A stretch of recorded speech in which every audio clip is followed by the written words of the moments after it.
Yes.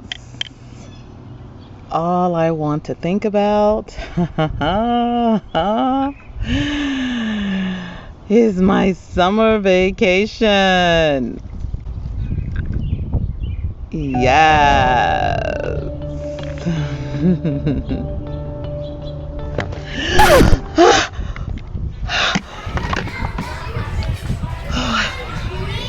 I had a dream that I was back in the classroom.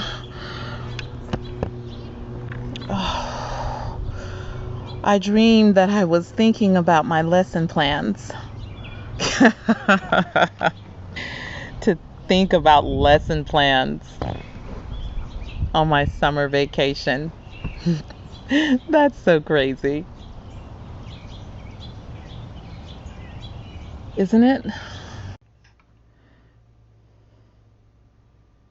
Yes, thinking about lesson plans right after you get out of school, yeah, it's crazy for now because you deserve a well needed break from classrooms, kids, students, administration, everything, right?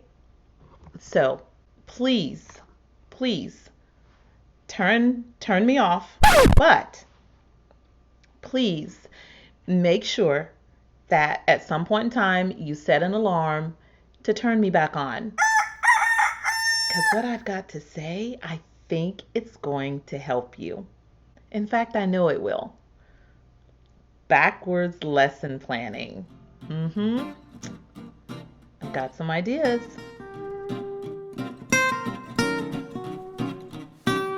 Hi guys, it's Erlene. Welcome to my channel. I have my bachelor's in early childhood education and I have my degree, my master's in special education. So my mission is to help you create a caring and loving and positive environment through classroom management. Now you might be wondering, wait a minute, what does lesson planning, more specifically, what does backwards lesson planning have to do with classroom management? Well, knowing what you're going to teach, that's going to keep your children engaged because you're going to have things planned out, hopping and ready, right? It's a method that's really been around for quite some time. Really, all it is unpacking your standards. Backwards lesson planning or backwards design or the backward method is simply knowing the objective that you want that student to gain, reach, obtain, and teaching towards that.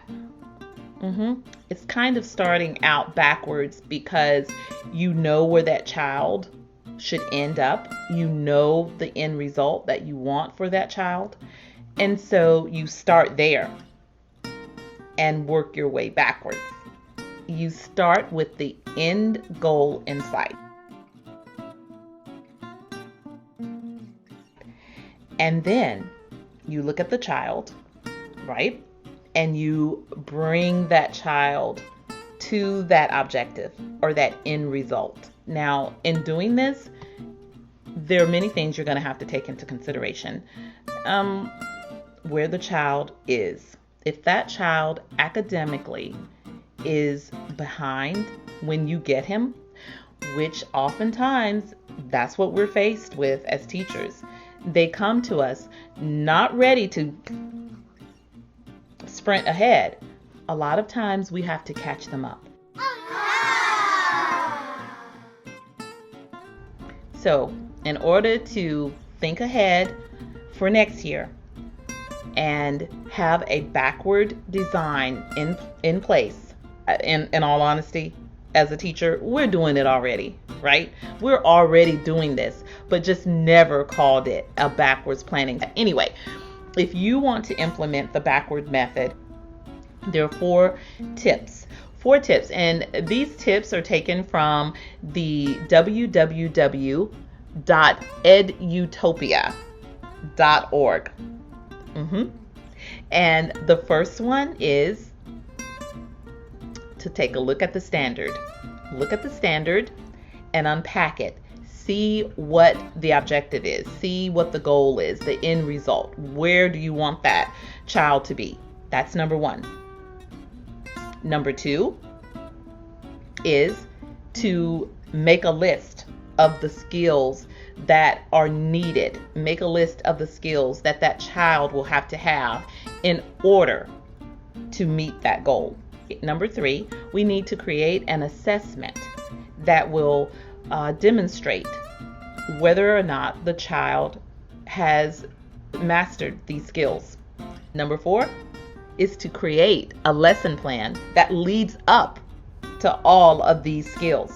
So now you will know what's necessary, what lessons are necessary for them to learn in order to get to the end result. If we pre-test, and a lot of teachers do, they're able to pre-test them to see, oh, this child is great with inference. There's no problem at all with Johnny. All right, Johnny, you sit over there. Ruby Sue. We observed that Ruby Sue, she needs a little work on this, okay? She has a problem with inference. So we put her here in group number 2. The next kid that comes along is Sally Mae. Now, Sally Mae has no clue. She has no clue at all about inference. So she can perhaps be in group number 3. She's going to need a lot of work. Now, there will be times when Sally Mae and Ruby Sue can work together. But for the most part, Ruby Sue, who had just a little problem with inferring, she's more than likely going to be meeting up with Johnny in his group. And this helps us to determine where the kids are and how we need to teach them. But if the majority of those kids don't have a clue, and that's the standard, that's the objective of that particular standard, then we need to get lessons to help them with that. So let's say that most of the kids that we observed and tested have no problem whatsoever with inferring. They are right on it. Then we can bypass any length of time on a lesson regarding inference, right? We can skip ahead to the next standard or whatever else is in that standard for reading. If you go ahead and start thinking about that now, a lot of times becoming familiar with the standards, when are you going to have time to examine and unpack those standards? And the only reason I always wanted to do it during the summer was because it saved my mental health to get it done during the summer when I had control over my time. If you're teaching the same grade level year after year after year, then that's a plus for you. That's something that you won't have to spend a lot of time with, especially if you have taught this way and you know those standards and you have unpacked them already and have everything set to go, then hooray for you. You get a gold star. But it doesn't mean that we need to spend our whole entire summer doing this. Take time off. Set a certain date as to when you will unpack those standards. And then that way, you're balanced. You're in harmony with taking care of yourself and taking care of your classroom.